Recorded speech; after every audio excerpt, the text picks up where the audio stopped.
Enséñame, Señor, tu palabra cada día, hazme entender tus misterios, tu revelación, porque tus mandamientos hoy son el gozo de mi corazón. Dame, Señor, tu palabra cada día, hazme entender tus misterios, tu revelación, porque tus mandamientos hoy son el gozo de mi corazón. Continuamos hoy estudiando el capítulo 1 del Evangelio según San Juan. Y en nuestro programa anterior comenzamos a considerar el testimonio de Juan el Bautista, con lo cual iniciamos la segunda parte de este capítulo 1, que constituye la introducción al Evangelio según San Juan. Hablábamos de que algunos sacerdotes y levitas habían venido a donde Juan para preguntarle quién era él. Y vimos que él les contestó que él no era el Cristo. Pero ellos insistieron en que él les dijera quién era. No podían volver a quienes les habían enviado con simplemente un montón de negativas. Así pues, Juan por fin se identifica. Les dice que es una voz. Es que Cristo era el Verbo y Juan era la voz. Ahora note usted el gran mensaje que da Juan el Bautista. Él dice, enderezad el camino del Señor. Les está diciendo que se preparen para la venida del Señor. Creemos que lo que Juan quiere decir aquí es que el reino de los cielos se ha acercado.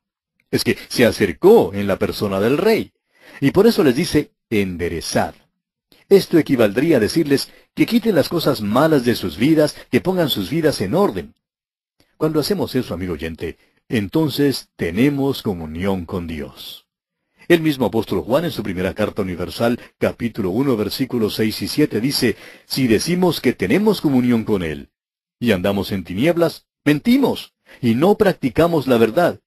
Pero si andamos en luz, como Él está en luz, tenemos comunión unos con otros, y la sangre de Jesucristo su Hijo nos limpia de todo pecado.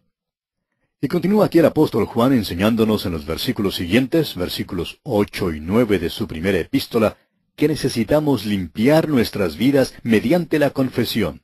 Dice Juan, si decimos que no tenemos pecado, nos engañamos a nosotros mismos y la verdad no está en nosotros. Si confesamos nuestros pecados, Él es fiel y justo para perdonar nuestros pecados y limpiarnos de toda maldad. Volviendo ahora al capítulo 1 del Evangelio según San Juan, notará usted que él está citando al profeta Isaías, allí en el versículo 23. Ahora el versículo 3 en Isaías capítulo 40 dice, preparad camino a Jehová, enderezad calzada en la soledad a nuestro Dios. Y continuamos ahora con los versículos 24 y 25 de este primer capítulo del Evangelio según San Juan. Y los que habían sido enviados eran de los fariseos. Y le preguntaron y le dijeron, ¿por qué pues bautizas si tú no eres el Cristo, ni Elías, ni el profeta? Ahora le presentan una cosa técnica. Le dicen, bueno, si no eres uno de estos, entonces, ¿por qué bautizas? Y en el versículo 26 dice que Juan les respondió diciendo, yo bautizo con agua, mas en medio de vosotros está uno a quien vosotros no conocéis. Hoy en día llamamos a este hombre Juan el Bautista. Pero la realidad es que él negó que de veras era el Bautista. Dijo que meramente usaba agua, pero añadió que había uno que venía después de él y que éste bautizaría en fuego y en Espíritu Santo. Ese es pues el bautismo de juicio que ha de venir sobre la tierra, mientras que el bautismo del Espíritu Santo tuvo lugar en el día de Pentecostés. Ahora quizás usted se pregunte si en aquel día Cristo no estaría allí entre la multitud. Si Él no estaría allí mientras le hacían estas preguntas a Juan. Bueno, la verdad es que no lo sabemos, pero bien pudo haber estado allí. Leamos ahora el versículo 27. Este es el que viene después de mí, el que es antes de mí, del cual yo no soy digno de desatar la correa del calzado. Un siervo tenía que hacer toda tarea que le diera su amo. Un discípulo, sin embargo, debía hacer toda tarea menos aquella de desatar la correa del calzado al maestro. Esa era la regla de aquel entonces. Y Juan estaba diciendo que él era un siervo, ni siquiera un discípulo. Era simplemente un siervo. Y ni siquiera se consideraba digno de ser ese siervo. Sin embargo, eso es lo que era. Leamos el versículo 28. Estas cosas sucedieron en Betábara, al otro lado del Jordán, donde Juan estaba bautizando. Al principio de este estudio dirigimos nuestra atención al hecho de que Juan nos relaciona con la geografía y el calendario. Tenemos aquí un sitio geográfico en este versículo 28. Y luego, fíjese usted que el próximo versículo, el versículo 29, principia diciendo, el siguiente día. Es decir, que Juan nos está enseñando que Jesús vino desde la eternidad, el Verbo hecho carne, y que ahora está relacionado con nuestro calendario aquí en la tierra y con nuestro reloj. Leamos ese versículo 29. El siguiente día vio Juan a Jesús que venía a él, y dijo, He aquí el Cordero de Dios que quita el pecado del mundo. Aquí Juan le señala, Él es el Salvador. No es tan solo el Mesías, sino también el Salvador. Él es un gran Salvador porque es el Cordero de Dios. Es un Salvador perfecto porque quita el pecado. Es un Salvador todopoderoso porque quita el pecado del mundo. Es un Salvador perpetuo porque quita. No dice que quitó ni que quitará, sino que quita. Y este es el tiempo presente. Esto nos dice que cualquiera puede llegar a Él en cualquier momento. Encontramos aquí el cumplimiento de la respuesta que Abraham le había dado a Isaac hacía muchísimos años. Isaac había dicho, He aquí el fuego y la leña, mas ¿dónde está el cordero para el holocausto? ¿Recuerda usted que lo leímos allá en Génesis capítulo 22, versículos 7 y 8? A lo cual Abraham respondió que Dios proveería. Juan nos dice que Jesús es el Cordero de Dios, el Cordero provisto por Dios. Y esto comprueba que al ofrecer aquellas primeras ofrendas a Dios, Caín había hecho lo malo y que Abel había hecho lo bueno. Abel trajo un corderito. Todos los corderos que fueron matados durante tantos siglos en los altares judíos ahora hallan su cumplimiento en él. Y Juan le señala, He aquí el Cordero de Dios, que quita el pecado del mundo. Continuamos ahora con los versículos 30 y 31. Este es aquel de quien yo dije, Después de mí viene un varón, el cual es antes de mí, porque era primero que yo. Y yo no le conocía, mas para que fuese manifestado a Israel, por esto vine yo bautizando con agua. Juan está diciendo que Jesús es el que bautiza en verdad. Podemos llamarle Jesús el Bautista. Él es quien bautizará en espíritu y en fuego. El bautismo del Espíritu Santo fue cumplido en el día de Pentecostés, y el de fuego es el juicio que todavía ha de venir sobre esta tierra. Continuemos ahora con los versículos 32 al 36 de este primer capítulo del Evangelio según San Juan. Y a propósito, amigo oyente, espero que usted todavía continúe con nosotros, que tenga su Biblia abierta allí en el Evangelio según San Juan capítulo 1 para que siga con nosotros la lectura, de manera que usted también se familiarice con los pasajes que vamos considerando. ¿Está bien? Bueno, versículos 32 al 36, aquí en el capítulo 1 de Juan, dicen, También dio Juan testimonio diciendo, Vi al Espíritu que descendía del cielo como paloma, y permaneció sobre él. Y yo no le conocía, pero el que me envió a bautizar con agua, aquel me dijo, Sobre quien veas descender el Espíritu, y que permanece sobre él, ese es el que bautiza con el Espíritu Santo. Y yo le vi y he dado testimonio de que éste es el Hijo de Dios. El siguiente día otra vez estaba Juan y dos de sus discípulos.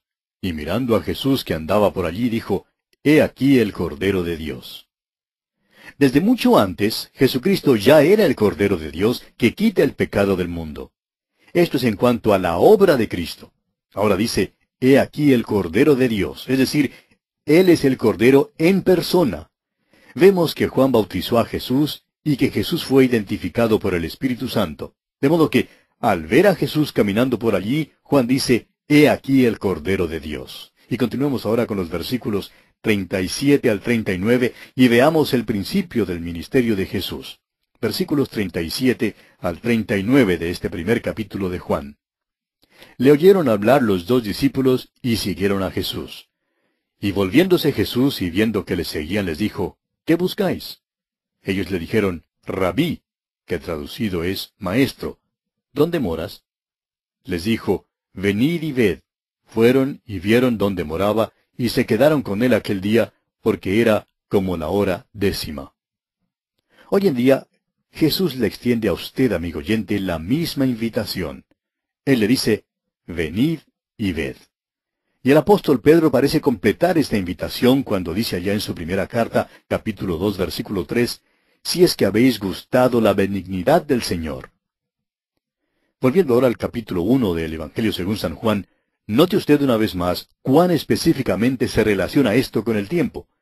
Dice la última parte del versículo 39, era como la hora 10, es decir, era tarde en la noche.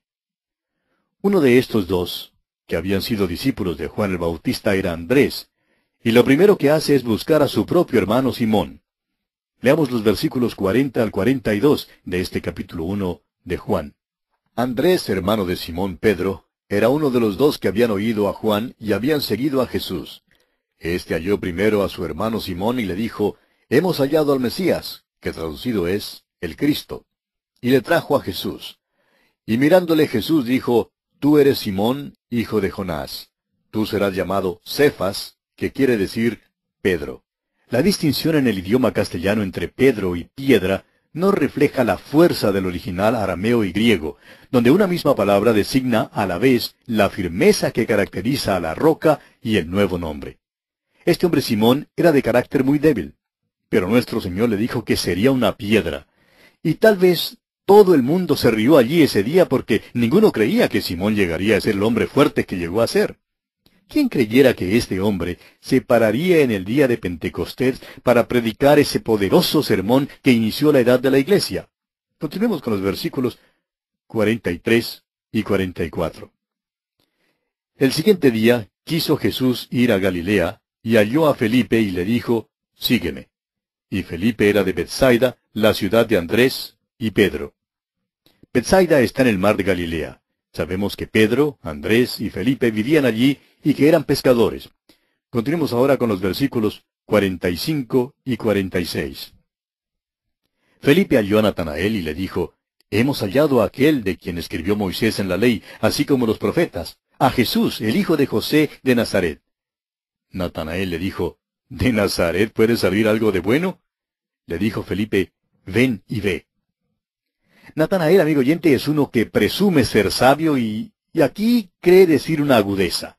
¿De Nazaret puede salir algo de bueno? Y tal vez se rió de su propio chiste. Pero Felipe no se rió, simplemente le dijo, ven y ve. Y eso en realidad es lo importante, ven a Cristo. Ahora el versículo 47. Cuando Jesús vio a Natanael que se le acercaba, dijo de él, he aquí un verdadero israelita en quien no hay engaño. También podríamos decir que Jesús dijo, aquí hay un israelita en quien no hay Jacob, ya que el nombre de Jacob significaba suplantador o engañador en el hebreo. Jesús se refiere al hecho de que el nombre de Jacob fue cambiado a Israel, que significa gobernará como Dios. Natanael acostumbraba a decir cosas ingeniosas y chistosas, pero nunca con alguna mala intención. Y como él hay muchos. Siempre nos agradan las personas que tienen un sentido del buen humor, pero la verdad es que tememos al hombre que no lo tiene. Y por eso nos gusta Natanael. No hay Jacob en este hombre, un israelita en quien no hay engaño. Continuemos ahora con los versículos 48 y 49. Le dijo Natanael, ¿de dónde me conoces? Respondió Jesús y le dijo, antes que Felipe te llamara, cuando estabas debajo de la higuera, te vi. Respondió Natanael y le dijo, Rabí, tú eres el Hijo de Dios, tú eres el Rey de Israel. El Señor Jesucristo tuvo dos discípulos que tuvieron muchas dudas. Uno, que las tuvo al principio de su discipulado, fue Natanael, y el otro, que las tuvo al final, fue Tomás. Este hombre, este que duda, este que se pregunta si algo de bueno puede salir de Nazaret, confiesa inmediatamente que Jesús es el Hijo de Dios, el Rey de Israel. Y son muchos los hombres que hoy en día todavía hacen la misma pregunta. ¿De Nazaret puede salir algo de bueno? Nuestro Señor Jesucristo pasó allí 30 años. Veamos ahora el versículo 50. Respondió Jesús y le dijo, «Porque te dije, te vi debajo de la higuera, ¿crees? Cosas mayores que estas verás». Natanael había confesado que el Señor Jesús era el Hijo de Dios y el Rey de Israel. Y eso revela que algo de mucha importancia había salido de Nazaret. Pero el Señor más o menos le reprende y le pregunta que si era simplemente porque le dijo que le había visto debajo de la higuera que había creído. Y Jesús le promete que vería cosas mayores que esas en los próximos 3 años. Y la verdad fue que Natanael vio cosas mucho mayores que estas. Sin embargo, Jesús sigue contándole aún más. Leamos el versículo 51. Y le dijo, de cierto os digo, de aquí adelante veréis el cielo abierto y a los ángeles de Dios que suben y descienden sobre el Hijo del Hombre. Nuestro Señor había dicho a este hombre, he aquí un verdadero israelita en quien no hay engaño. Y ahora nuestro Señor sigue hablándole y se refiere al incidente en la vida del patriarca Jacob, quien cuando era joven tuvo que salir de su hogar huyendo. Tuvo que salir de su casa porque su hermano Esaú le buscaba para matarle. Pasó su primera noche fuera del hogar allá en Betel, y allí el Señor se le apareció y vio una escalera que bajaba del cielo. Por esa escalera los ángeles subían y descendían. El significado para Jacob era que Dios no había perdido contacto con él, que Dios siempre estaría con él, aunque hubiera salido de su hogar. Jacob había creído que cuando salió de su hogar había dejado atrás a Dios. Claro es que tenía una perspectiva limitada en cuanto a Dios, pero en Betel Jacob se dio cuenta de que Dios estaría siempre con él. Y nuestro Señor se refiere a esto aquí, y dice que la escalera era Él mismo. Le dice, ahora tú verás a los ángeles de Dios subiendo y descendiendo sobre el Hijo del Hombre. Los ángeles estaban en sujeción a Cristo y le servían. Aquí se revela que Jesús estaba encargado de los ángeles, por tanto los podía mandar como mensajeros del cielo y también que regresaran al cielo. Jesús pues le dice a Natanael que vería el cielo abierto y a los ángeles de Dios que suben y descienden sobre el Hijo del Hombre. Vería hablar al Padre desde la parte superior de esa escalera, diciéndole a su Hijo que estaba abajo, «Este es mi Hijo amado, en quien tengo complacencia». La escalera es Cristo, y es sólo por esta escalera que usted y yo, amigo oyente, podemos comunicarnos con Dios. El Señor Jesús dijo allá en el capítulo 14 de este Evangelio de Juan, versículo 6, «Yo soy el camino, y la verdad, y la vida. Nadie viene al Padre, sino por mí». Él es la escalera. No es una escalera por la cual uno sube, sino una escalera en la cual uno confía. Es una escalera en la cual uno se apoya y en la cual uno cree. Y esto es lo importante aquí, amigo oyente.